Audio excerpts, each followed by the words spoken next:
Şarkılarda bile yaşanır bu gelgitler. Her insanın içindedir bu hırçın dürtüler. Bazen bir an olur ki şaşırırsın olanlara. Hiç olmadık yere sürükler bu zamansız öfkeler. Yalnız kalınca kendinle pişmanlık sarıverir. Ama giden çoktan gitmişse çareler çaresizdir. Kal de, hadi kal de, bana kal de, kalayım.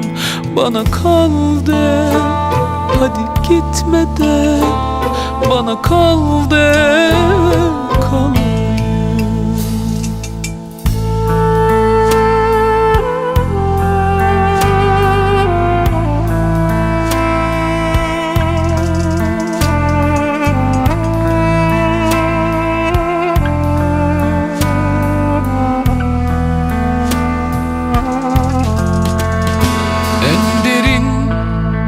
Aşklarda bile yaşanır bu gelgitler.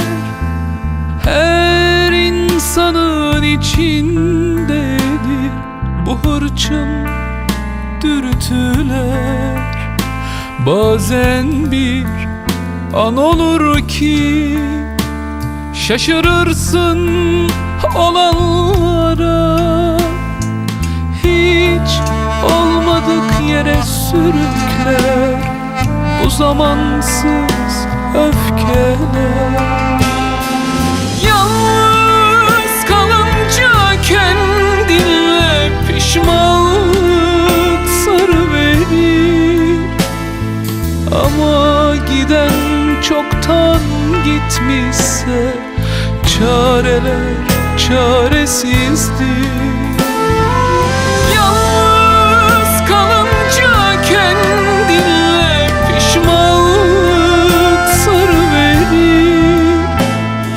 Ama giden çoktan gitmişse çareler çaresizdir.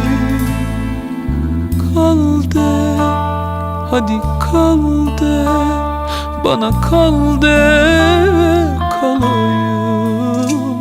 Bana kal de, hadi gitme de, bana kal de, kalayım.